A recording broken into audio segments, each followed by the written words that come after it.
think what investors fail to do is they say, I understand that'll happen, but it's not going to happen to me. It's not going to happen with this property. The appliances aren't going to fail. The roof's not going to leak, anything like that. But then it happens, and then they are like, oh shit. Uh-oh. Yep. Yeah, they've been skating by forever, for however long, and they've been under this idea that as long as nothing goes wrong, this property will still just make enough money that it's worth it for me. Yep. But the moment something goes wrong and they say, okay, well, it's going to take 2 months to fix or a month to fix, whatever it may be, right? You have to close down that property and revenue stops coming in. How are you going to pay for things? Yeah.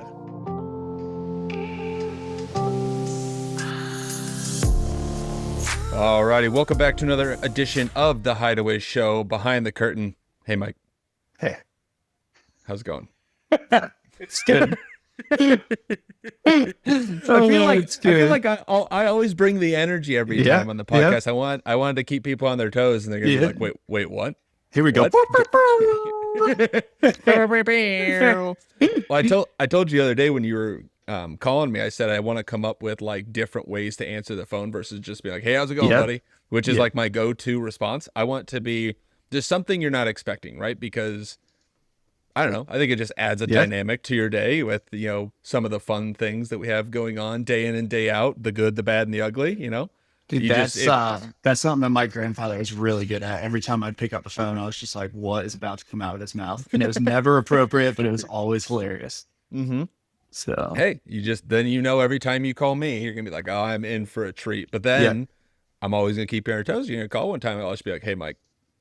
You'd be like, what's wrong? Be like, oh, nothing. I'm just kidding. I just wanted to see if you were paying attention, if it actually mattered when I would spin some wild crazy up. So I love it. But no, it's things are moving right along.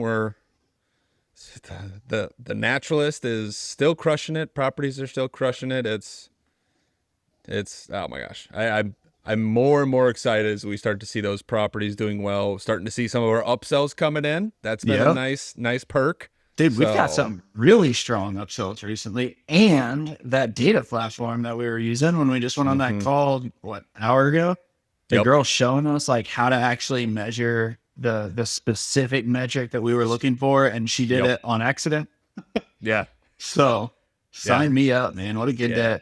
The data is incredible, and I think we're starting to realize that. I think we realized that all along, right? But we're realizing it more and more now that this data is so helpful to be able to paint a picture when you have your own historical data to compare against, right? Sometimes it's hard with a new property. You don't have anything, you have a prior year to compare to.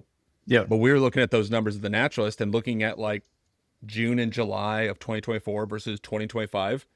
Revenue was like here, 2024, 2025 is just like it's insane. It's crazy.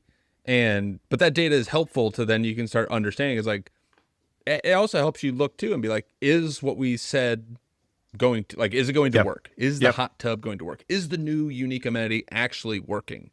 And from what we can tell with that data, it is. Dude, there's no disputing this. So when people start looking at that, they're like, oh, that's what you were talking about. It's like, yes.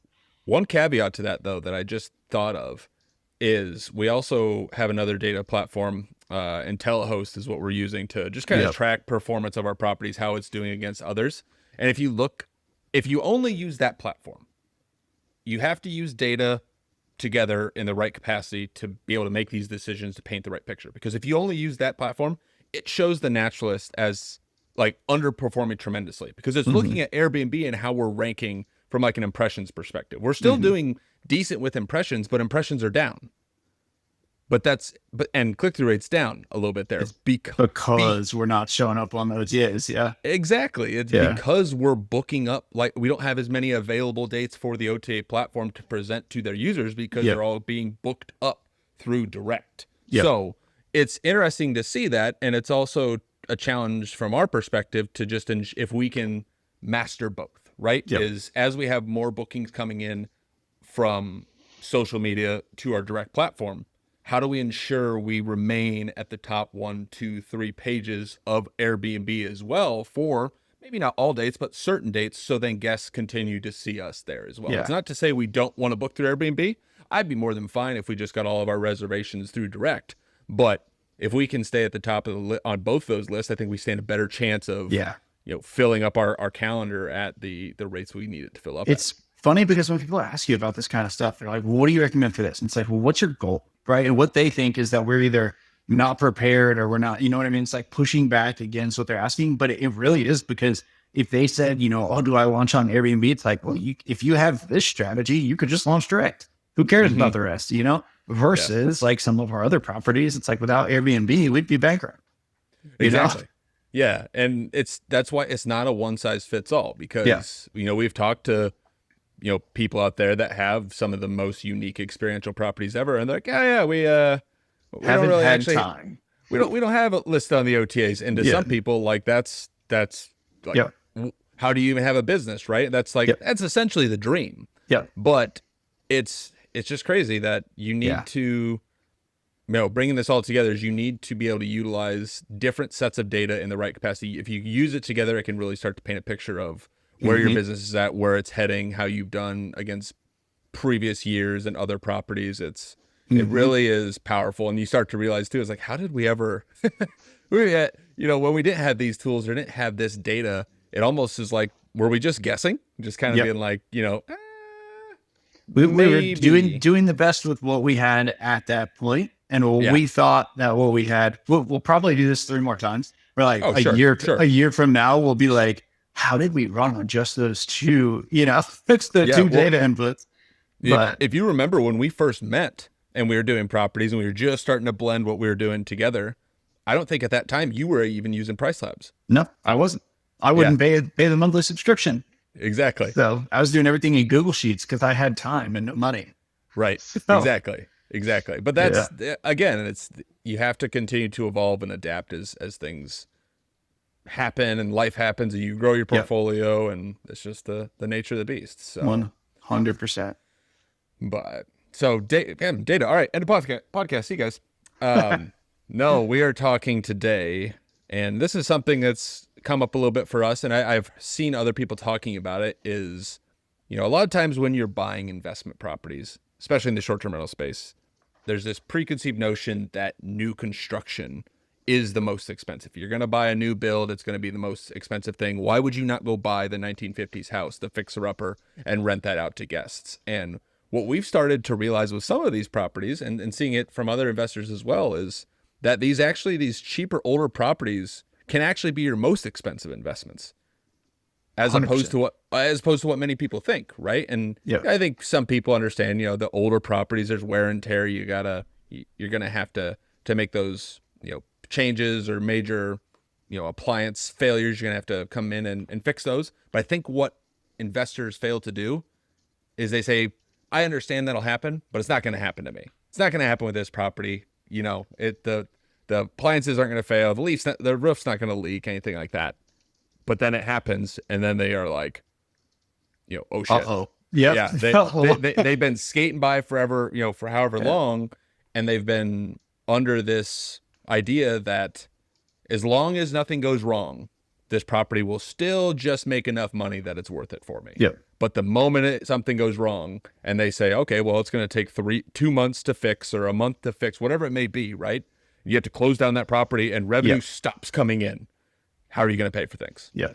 Well, that's like, we're really conservative in our performance, but I think we're really conservative on slightly inflating expenses, slightly decreasing revenue. But it's not like, I don't think we've gone in a while through the like, what if catastrophic failure, like what if this happens on certain properties? And I definitely think we should have, because you're exactly right. Like, it's one thing to have somebody say, hey, the hot tub's broke, or hey, the roof is leaking, or hey, the air conditioner, whatever it is that could happen, that's very expensive. But it's a whole nother thing to then call the repair place and realize they can't come out for 7 days, which means you can't rent your unit. And then it's going to take 3 days to actually fix for every single cabin that's out there that needs it. Right. Yep. Like, we've got the most random, and this isn't even like a bad cabin. It's a great cabin, but the most random issue. We found one of our houses the other day. We just found out it's like basically sealed in, and the roof should be vented. Right. And it's causing all sorts of issues inside. Another one, the HVAC broke. And it's like, how do you get all those things fixed while keeping guests in? And in reality, that's sometimes not possible, which means you might shut down for 25 or 50% of your month. Right. Yep. And looking at this, like we were comparing it the other day for the e-com stuff that I used to do. Like one of the biggest differences is if I wanted to sell, 10 widgets or 10 million widgets, it didn't matter because we could make 10 or we could make 10 million, right? Obviously the more the better. So we'd try and sell 10 million. Here, that's not the case because we're selling time. We're selling nights at the cabin, right? So if you have 365 nights at the cabin and the HVAC goes out and it's 110 degrees outside, well, all of a sudden you have 30 nights, 10 nights, or however long it's going to take that you can't sell it, right? Which is not only expensive because the HVAC is expensive, but the lost revenue from that could literally put you bankrupt. And I will tell you what, when you call the mortgage company and you say, hey, I had to replace the HVAC and I didn't get a lot of income, can I not pay this month? They're not going to say yes. So, yeah. It's one thing. Yeah, and you can't, it's not to say you have to plan for all of these. Even with like new constructions, there's going to be things that come up. Now, it's less likely that these things are going to come up, but these older properties, I think that's something you would have to factor into the pro forma. And I think to help prevent that, you would have to, have a plan to repair that, right? You go in, it's going to take more in-depth knowledge on the property. You're going to need to know how old is the HVAC system? How old is the plumbing? what type of water heater is it? When was it implemented? When was the roof last done? When did we do the landscaping last? The interior looks like grandma and grandpa's cabin. Like if you go in proactively, you can mitigate a lot of these issues, but it's also going to require a good amount of capital up front to get those things fixed, updated, whatever that might be. It's not $10,000, $15,000, $20,000. If you're going to do all that stuff, some of that you could look at anywhere from $100,000 to $150,000, depending on the magnitude, the size of the property, and what you're actually overhauling and redoing. It's not cheap. So, and I think there's less headaches with some of the new construction. Maybe I'm biased on that front, but I feel like they're not without their challenges. They're not without their issues. But we have one property I was telling you yesterday that the last 4 or 5 guests, it's a newer property. I haven't heard from the guests.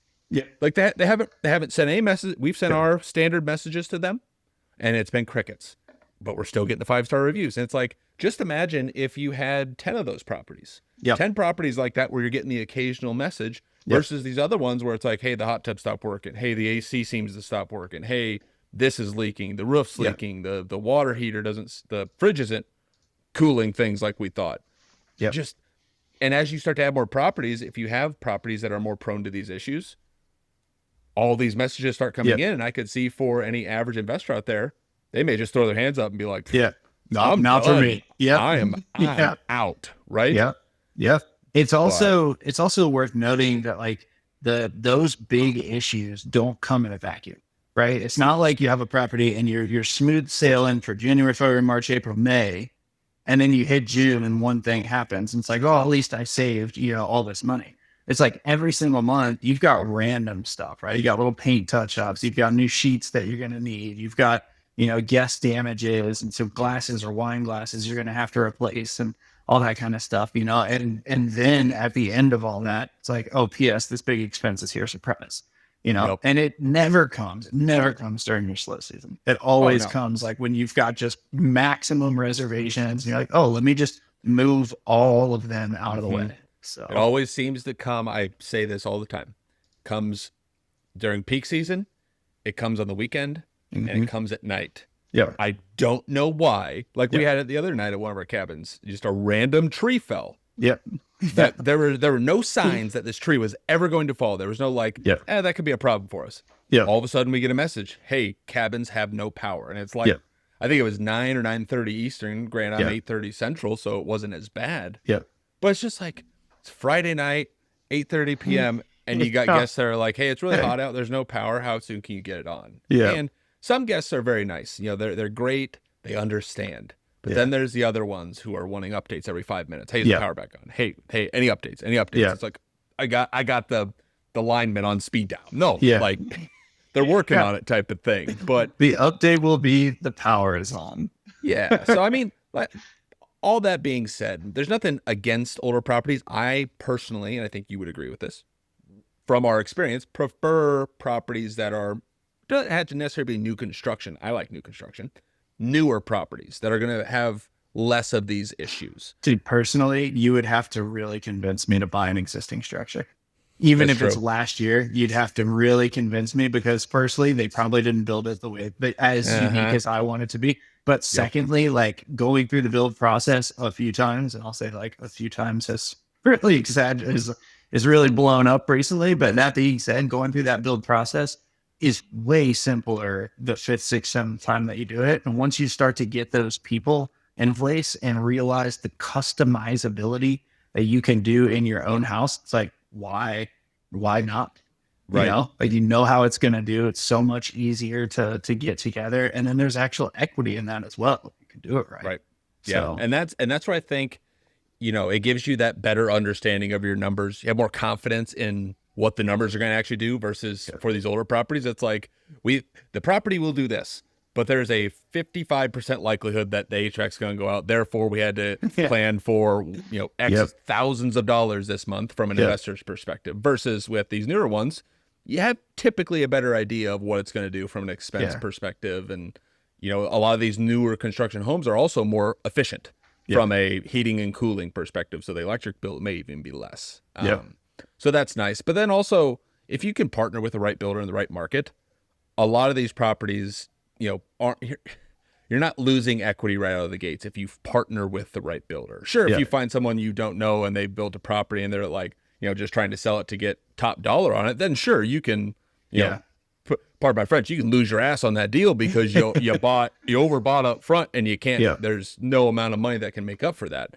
But I think we've realized, as we found some great builders that we've worked with, that, I think it's a win-win on both sides within that relationship. If you can find those builders and establish that relationship, there's nothing that goes, better. There's nothing better. Because then it becomes just rinse and repeat. You've essentially created a model where everyone wins, as long as, no one gets greedy, everyone wins. Yeah. I'm 100% into that. There's so much to be said too, just about like the relationships, pouring into the community, giving people jobs, like getting the house that you want from the beginning. Understand, like when people ask me about some of the first properties that I bought, they're like, is it spray foam insulated? Is it fiberglass insulated, or does it have drywall, or does it have whatever? And it's like, I don't know. Right. Unless I've been in there recently and looked at the exact thing. It's like, I don't know. But when you go through the build process, and I don't know how many times you and I have had conversations about things that are not even in the property yet. And it's like, I will never forget that, because we've talked about it 400 times, and made all the decisions. Like, this is what's there. Like, I know for a fact. So, yeah. And these newer construction houses, these newer builds as well, I think it aligns a lot with where the industry is heading. Hear everyone talking, including us, unique and experiential. Everyone's talking about that. And that's where I think you start to see these higher revenue numbers. You start to see with, gives you that flexibility to have that unique design, those unique amenities, those unique features, versus if you have a nice cabin that's older. I mean, sure, you can add an expansion onto it, but again, that's a huge capital expenditure to be able to add whatever space you want. But then also, you're kind of stuck within the bones of the property for what you can do to make it unique. Sure, you could add outdoor amenities, but that still doesn't make up for the wear and tear on the house itself that's happening over time. The other like added benefit that I think is some of these like time-lapse videos and these like before and after, like if you're going to do any sort of marketing, right, having this like anticipation building, and then even after you launch, like the story of like, this is what it was, this is where it is, and this is what it's doing today. Like that's a huge like marketing promoter that you could use, that you only get if you build it. Yeah. I think for whatever reason, people love to see the before and after, and they love to hear the story. And I think with social media now being, it's going to continue to become more prominent than ever, for not even just for short-term rentals. Everything that we do, everyone understands that. But why not leverage that free platform to capture that emotion with someone who's never seen your property before and be like, tell the story of a property, right? A lot of times if you just post the property and people don't know what it is, they're like, I'll swipe by. But if it's like, started out as a hole in a cliff, but we turned it into a cabin. Then people were like, wait, hold on. Yeah. What? And then you tell that story and paint that before and after. Well, it's interruption marketing, right? Instagram is interruption marketing. So it's like, they don't know that they want to stay there. So you don't start out by saying, hey, come stay. Right. What you start out with is, look at this cool thing we did. Right. And you tell that whole story. If you've got all those visuals of going through that process and you do all that, and then at the very end, you're like, oh, and P.S. it's for rent. You can actually say here, people are bought in at that point. They're like, oh, no way. Like, this is awesome. Exactly. So, yeah. Yeah. And I mean, you think about it too, you reverse engineer how, reverse engineer the content, put yourself in their shoes. When you watch a video, think about like what kept you on the video, right? Did the video that said book now and then showed a cabin keep you on the video? Or was it the crazy initial scene where it's, it's Mike going to smash a piece of wood and he misses the piece of wood or something with an axe? I don't know what it would be, right? But it's like, wait, hold on. And then it transitions into the clip. Like, think through what got you to stick around. And I think I've learned this lesson from other properties is, properties that are already built or just plain Jane houses, right? They're cool looking, but they look like every other house. Perfect example was my house down in Texas. It's difficult to stand out. I tried the social media route there, had cool videos, a cool property. Everyone told me it was cool, but it never got over the hump with people. Never like had the virality we've seen with some of our properties, where I think in the last, what did I tell you, 30 days, we've had like 4 or 5 videos surpass 1 million views on TikTok. As a result, all of these reservations keep coming in at night, and we keep texting each other in the group thread of like, there's another one, there's another one, there's another one. It's nuts. There's so much opportunity with that if you can do it the right way. And new constructions present that possibility for you to do that. Yep, 100%. And it is like incredible. It's like sometimes you look at it and you're like, give our other listings a chance. When that many people see it and look, it's like, all right, guys, come on, can we actually like, let the other ones get a little traction too? Yeah. Which we are starting to see that too, is with some of the properties that we maybe we didn't build, but we're managing. Yeah. Those properties are essentially riding on the coattails of our top performers. Yeah. And we're sprinkling those out to our socials. So then people go there and be like, oh, that's cool. I wonder what else they have. Right. And to some people, the coolest property we have, they're just like, that's just not in my price range. I want everything in my power. I want to go stay at that property. They're like, I just can't afford it. Right. But then they go to our other portfolio, like, oh, that's a really nice cabin. That has unique features, but it's not the premium property. It's still a very cool property that has an amazing experience. We are starting to see those reservations trickling in, which is a nice thing to see. Yeah. And I think as a result of that and these nicer, higher quality properties, you get better guests. They're willing to pay more for the higher quality experience, the higher quality stay. Yep. And it kind of goes back to, I mentioned this to you last week, we were dealing with an issue, is I was like, man, I'm spending all this time on this one issue, on this one property. It's taken me 5 hours. And at the end of the day, by the time that reservation gets all the way through and, split out amongst the accounts and split out amongst the team members, I estimated, I was like, it's probably like $4. I made like $4 off this one transaction on this property. And I'm like, that's like that. Why? 4 hours was not worth that time. So then you start to realize it's like the amount of time you're spending on these newer construction, these higher quality experience properties, you're getting more bang for your buck. Your hourly ROI is significantly higher than these other properties that you were happy you bought at $200,000 under, what you would have spent on new construction, but you're pulling your hair out at night because you got a guest that has whatever issue, and it's not the returns that not there on that amount of time. Yeah, I am 100% with you. So, but yeah. So all in all, I think this is not to say don't buy an older investment property. I would just say if you do, make sure you have a good upfront plan. You buy it at a good deal. That is a huge thing up front, and you have planned to renovate that property to minimize those big capital expenditures, because it's not a matter of if, it's a matter of when. And if you didn't listen to this podcast, you'll be wishing you had. 2 years from now, you'll be like, oh, if I'd only known. That and don't skimp on inspections. Like, look at those things. That's the story that like Jordan and I had the other day, was this one with the roof issue that we're having. is in the inspection. It literally there's like 3 different indicators that this is going to be there. And we looked at it and we're like, oh, it passed. Everything's good. Like we looked at it, we saw it and all that, but we really couldn't figure out what it was. Didn't ask a whole lot of questions. And here we are like a year and a half later, like, oh, it's right there. But I think about that too. And I agree. Really go through those inspection reports with a fine-tooth comb. And if there's anything you have a question about, ask for more to get more information. Because I look at it, I don't know if we ever would have really caught it and been like, could this be an issue? Right? But at the time, a lot of times you're moving so fast. We just saw it come across. We're like, the inspector just didn't gather enough information. I'm not worried about it. It's a new property.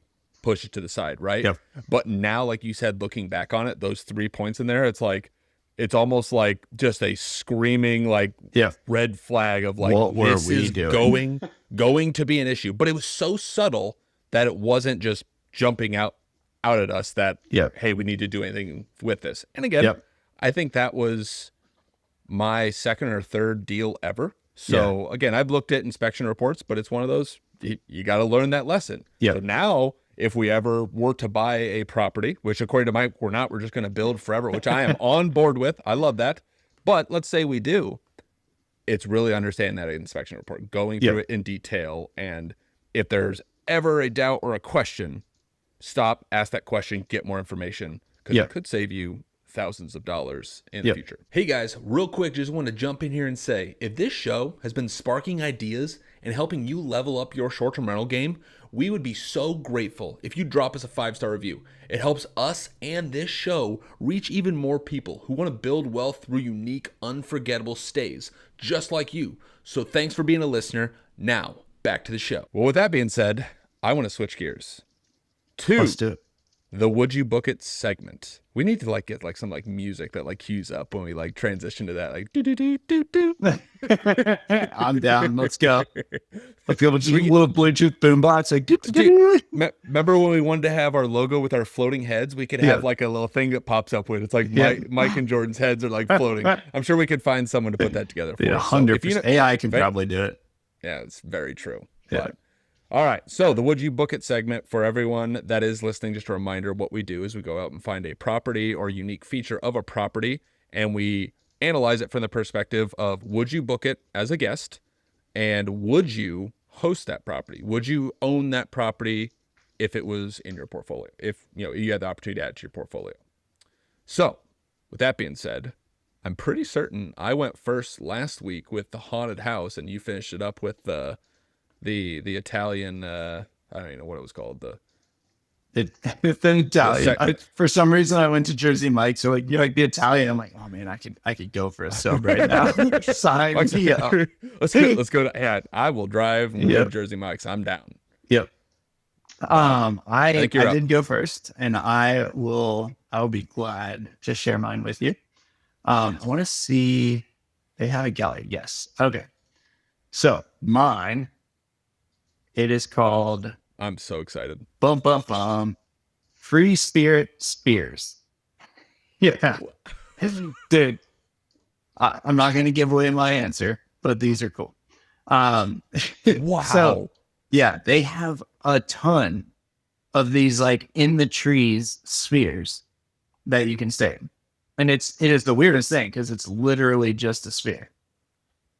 But I think this from a proving our point kind of perspective, there's nothing to this. You cannot go out on the deck because there isn't one. You cannot do anything in the unit other than sit and eat and read maybe, because that's the only thing it has space for. But you talk about a unique experience. This is one of those things where it's I'm going to go there and hold my phone up the entire time to say that I was here and take photos of me there so I can show people. And that's pretty much it. So yeah, what's your thought? You don't have to share your secret code with me or your secret algorithm for finding these. But how in the world did you find these? Dude, I'm not gonna lie. I found one website that gave me that gave me all the ideas. Yeah, Gosh, yeah. Dang it. I was like, this is incredible. So I before I give my answer on if I would stay here or not, This seems very much. It's like, wait, hold on, that's not a sphere. That was very much a cabin. I think that's like the owner's house or something like that. That's the cookhouse is what it's set up above. Yeah. Oh, is that what it was? Yeah. Yeah. What I would say with those spheres, we had someone reach out to us on, I think it was TikTok the other day, and they said, man, this place, it was the naturalists. They said, man, this place would be a amazing spot to just unplug and go write my book. Yep.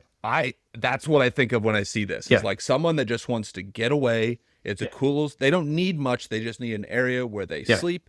They write, they can go off the step. They can go out to the lake or the pond or wherever, and they go outside and they just unplug. Yeah. It's also very much in alignment with the guest that's staying at one of our properties at Cooper Pines. And she said, I love this place. It's so different than it was a good change of pace from Chicago.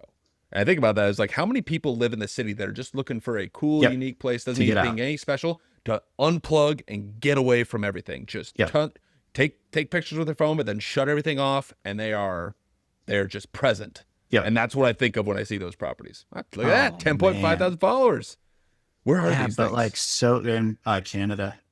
Of course, British Columbia. Yeah. But look at the potential that's left on the table here. Like no offense to them. They've got phenomenal like design things. I absolutely love what they've done. But man, if we could get our photographers out there, holy smokes, these things would blow up. Yep.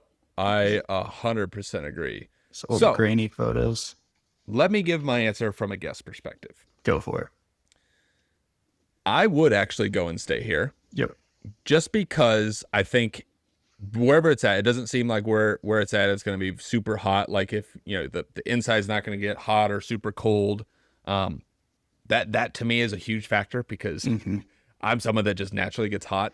But to me, if it's nice weather, this would be so cool to go and experience, because I imagine it.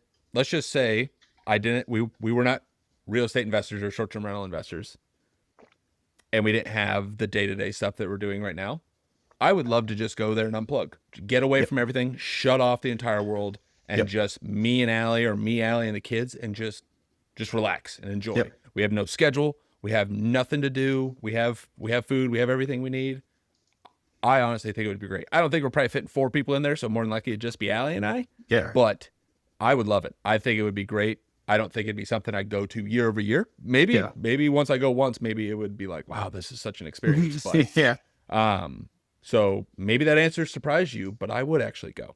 No, I agree with you on that. Or I would do this to unplug and disconnect. So yeah, it's cool. I also think call me crazy, but even if I had like even if I had like a weekend where it was just me, and it's like I want to just go work somewhere else. I do this all the time. I'm like, I want to go focus, get out of my normal element. Like if they did have Wi-Fi or something there, and this would be a cool place to just literally a Pop-Tart, a couple Ghost energy drinks. Shout out Brandon. Like sitting here and just crank out a bunch of cool projects. Like, yeah. I mean, I know I said take it back. Take it back. Hand up. I said Pop-Tarts weren't good, but we could get so much better food than Pop-Tarts, man. Let me at least make breakfast burritos or something for us to bring, and that would be good. All right. Some quick side note. Court's doing the Mediterranean thing, so we've got a lot of Mediterranean food. And yesterday, I was watching Adrienne while she was going to the store, and I decided to go with her. Because I was like, if I'm going to watch him, I might as well just follow you around and have fun at the grocery store. So we just went to pick on her the whole time. And I got stuff for breakfast burritos. Look at you go. Yeah, haven't cooked it yet, but I have all of it in the fridge. So I'm telling you, man, it's something about it. You're an inspiration. Dude, we've had the same breakfast for burritos for like the last 6 weeks. So they're tremendous. Yep. But before we jump off of from this, a host. Yeah. So, I go. Duh. I honestly think I would host these. Yeah. I would love these in my portfolio, because I think of it from the perspective of if the guest already understands there's no running water or anything like that, which I assume there's probably not. Obviously, there's not directly to the cabins. There's probably no AC or heat. Yeah. I think there would be less headaches there with that.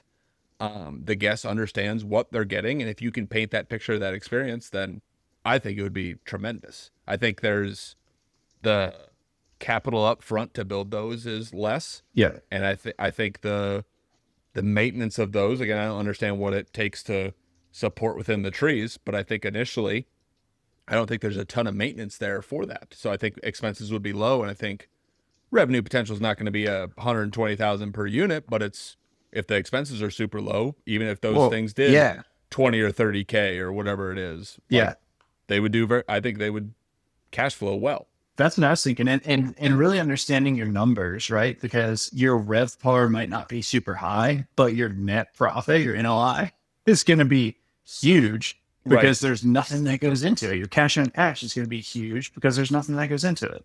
Well, and think you bought the land, you add one, but then if you had 2, 3, 4, 5, 6, you start to see that thing starts to scale up tremendously, where again, the costs don't exponentially go up. Yeah, but you're really maximizing your ROI on the initial whatever you bought the land for, and then the price to build those, I think, would be a no-brainer. I don't think there's probably a ton of equity in those, so it's probably more of a cash flow play.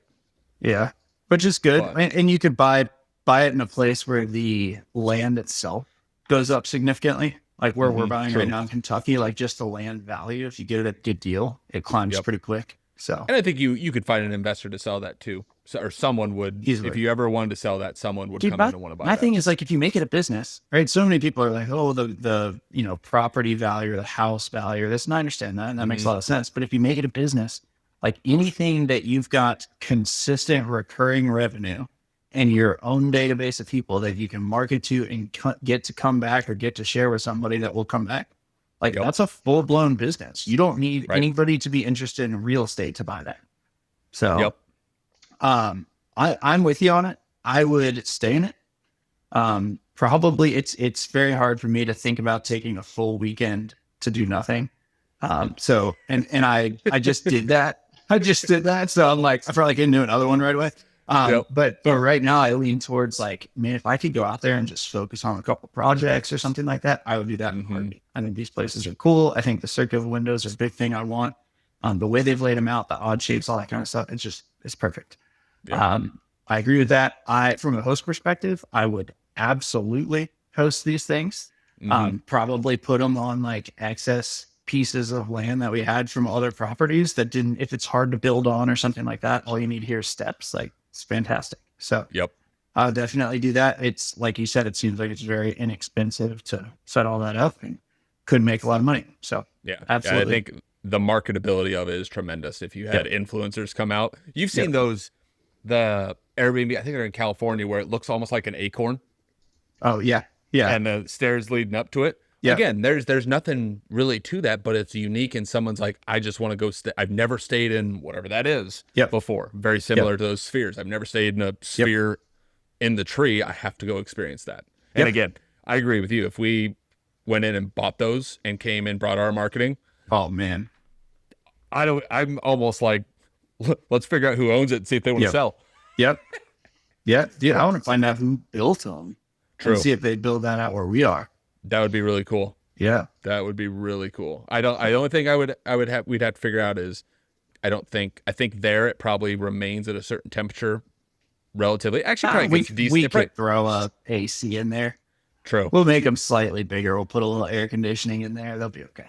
It's a sphere. It's a sphere on the front, but there's a bump out in the back that has all the. I'll tell you what. I'm hesitant to run any units anymore that are like glamping style. Just because people's expectations change so much on this thing. So I might put that in as a caveat to my hosting on this one, where it's like, yes, if I made a couple upgrades, right? I want it to be climate controlled. I want it to have a bathroom within there that flushes, maybe not in the sphere, but somewhere nearby that flushes. So, Cool. Well, I'm ready to share mine. And we didn't pick the same thing, but we didn't pick like a house, an actual structure. So we're kind of similar in this fashion. So nice. Let me share what I found here. We are looking at Ella's tiny house, springs, trails, and disc golf. It's a school bus. That is very much bus. And it's not even changed to look like a tiny house. Trust me. 392 reviews. Okay. 4.95 stars.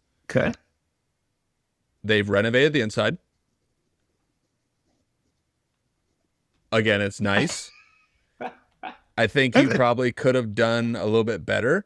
Yeah. But apparently people love it. And I think of it. 395 reviews. Yeah, 395 reviews. It's got the disc golf course, which I think it's in Florida. It's outside. I think could be fun. Yeah. The design is meh. Like, I don't know if these are just like wood planks they found outside that they nailed in. Yeah. But I think from this perspective, like, sure, photos are, be honest, photos are not great. The design on the insides, it's not terrible. But from, apparently, people like it. I don't know how much a school bus costs. I imagine, I think I know my answer from a host perspective. Yeah. But let's start from a guest perspective. If you were traveling around and you found this place, would you stay here? Love the idea of staying. There's like some places that do what do they call it? Airstream, like renovated Airstream villages. There's places that I've seen that do not campers, but like this, like a couple buses or something like that on a lot, and they've really renovated them. I love that concept. I think that's a really good concept. Yeah, they got the roll blocked off. Yep. I would not stay in this one. I lived in an RV for a year. Absolutely loved RV life. And you look at some of the things in here and you're like, if I can see this in your marketing photos, I know that there's going to be quite a few more issues here. Yep. I would say personally, no. From a host perspective, I would say that I would love to host something like this. If it was exactly like that, I would say no. Because I think that's going to come with quite a few just conversations with people. That being said, I don't want to just say no, but the third one down's 4. So the thing that I like about this is like how they've done their landscaping, the fact that they've put in disc golf, like all those kind of things. It's, a little bit to be desired in the grassy area, but it's Florida, so whatever. Like, but how those rocks are and how they've got the covered patio going up to the door, that kind of thing. I think that is spot on. Like, I would mimic that in a heartbeat. I just don't know if it looks like a worn down old bus on the outside. Right. So I would want the bus to look a little bit better, right? Even if it's just like roller paint, it doesn't need to be professionally painted like a bus. I would make that look slightly better. And then the inside I would do a lot different. Yep, I would agree. I didn't even look at the nightly rates. Okay, so $177. Oh, so for 2 nights. For 2 nights. So it's cheap. Yeah. Okay, so from a guest perspective, it's a negative for Mike, and from a host perspective, it would be potentially with some changes. If we got that as like a killer deal, right? If you were like, hey, here's 2 acres, the bus, all this kind of stuff, and it's $50,000. I'd be like, absolutely. I will buy it. I will invest in it. I'll make it better. And then I will rent it out for significantly higher than $177 for 2 nights. Right. But I think, we've got a couple units that we're property managing right now that are around that rate. And it's our absolute worst guests. Like every time they get there, they just expect a 5-star resort and they paid $75 to stay there. And it's like, both of those things don't exist. And I want to get away from that clientele. So I would turn this into a $300 a night place. Yep. And have people just like the naturalists where they're like, I just want to be seen there, Yep. I would agree. And so for me, from a guest perspective, I'm with you. I would find other places to stay. If this was the only option, it seems like it's decent. Allie, I'll tell you right now, would not be thrilled, but I could get on board with it. But from a host perspective, I was very much in alignment with you on this. I think the concept could be very inexpensive if you got the land at a good price. If you found a old bus or like an Airstream that you could renovate, Airstreams, sure, I think those are going to probably be more expensive than a school bus. But let's say your option was a school bus. If you got this thing for $2,000 or $5,000 and you renovated that, I think there's a lot of upside potential. But again, it's got to be done right, where you make the outdoor look a little bit better. Landscaping's good, not great. The disc golf, I think, is a cool amenity. I would really lean into that tremendously. Yeah. And I think it would have a lot of potential if done correctly. Again, I think it would be inexpensive with good revenue potential, very similar to what we were. I think the Spheres have more revenue potential than this, but again, the upfront costs would be low. Yeah. But if we did it the right way, I would be on board with it because I think it could be a cool, unique concept. You know where my mind went for this is like like if we got like 5 or 10 acres, make like a junkyard themed luxury Airbnb place. Yeah, dude. Like you've got an old Airstream, you've got an old bus, you got like a helicopter that fell apart, something like, I don't know, some crazy stuff. And it's like you converted all of them and made it really cool so you could like pick your like what thing you wanted to sleep in. Yep. I think it'd be pretty good. Yeah, I think it would be cool. So yeah. But yeah, so I went and looked at their review or the other properties they have as well, and it must be something that they do. They have 1,200 reviews. Wow. They also have a tiny home. Yeah, so I'm wondering if this is on the same piece of land, so they've probably maximized it. But it says Springs, Trails, and Disc Golf. I think it's the same thing. But I'd be curious to know what the ROI is on a disc golf course because we have a property right now. I'll tell you right now, it's good. Is it good? It's good. The girl that I host the Blue Ridge Mountain Facebook group with for Airbnb. Her now husband is a professional disc golf player, and they have tree houses, and their tree houses are beautiful in North Georgia, like an hour north of Blue Ridge. And she said that she does not get a lot of Airbnb or Vrbo traffic because most of the people that stay with her come specifically for the disc golf course. And she's like, there's a huge community of mid 40s to low 50s men that just travel around playing disc golf. And there's a couple guys that have rented like $7,000 of reservations throughout the year. And they're like, we'll just keep coming back and play disc golf while we're here. That's wild. Yeah. I want to look into that more for one of our properties to see about adding one and what the upside could be. The one that may or may not have like 8 or 9 acres in the front and a bunch of woods behind it. That's the one I'm thinking. So you're on board with me. Yeah, there we go. Can we just call out real quick? You want to talk about a family, man? We got the baby in the background. We got the vacuum rolling. This is a real, authentic podcast right here, baby. I can't like. No matter the warnings, no matter the conversations, it's always there. I think we lean into it, right? This is no like. Should I just invite him in? I'm gonna go get a broom and start sweeping like man. Yeah, really? Come one, come all. If they're working, Mike, I think we probably need to wrap up the podcast so you can get out there and start sweeping and working. No, let's do this. Is gonna be a 2-hour episode for sure. Oh shoot! Well, now means I gotta fix my mic. Yeah, there you go. There you go. Well, I'm excited now for the challenge next week because I feel like you back to back found 2 killer properties. Last week I think I had a good one. This week I'm partially disappointed in my school bus find, so I'm gonna find a different one other than the magical school bus. I'll bring a good one. How about that? I know you will. There was one property I was thinking about while we were going through this that I wanted to bring up. I'm gonna have to remember it, otherwise it's gonna drive me nuts. But it was had a cool concept to it, and I think it would be fun to dive into. But that will be for next week or a following week. So the anticipation. You guys just gotta hang tight and wait. So, man, this is good. Yeah, it's always good. It's always good, and this podcast is always good. So with that, another amazing episode of the Hideaways Show, Behind the Curtain Edition. I'm Jordan Holmes. He's Mike Sebastian. Until next time, take care, everyone.